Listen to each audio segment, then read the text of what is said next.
Go to the layer menu in Affinity Photo and new layer. Then go to the rectangular marquee tool, create a very thin selection, something like that.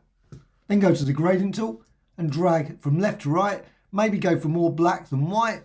And once you've done that, go to layer and new pattern layer from selection. And you get this very intense black and white design all the way across, repeated.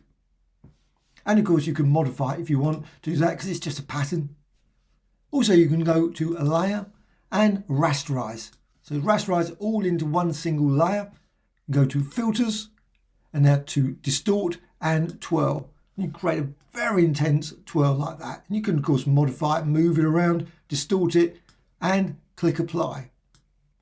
Once you're happy with that, you can also just go to the rectangle marquee tool again. Maybe decide, you know what, I want that area there. Again, go to layer and new pattern layer from selection and you've got this design. Now of course it doesn't look particularly great because you've got this weird break there. Go up to mirror, top left, and then you've got this lovely design and you can create all kinds of unique designs just by using this approach very quickly, and you can resize and angle it, etc.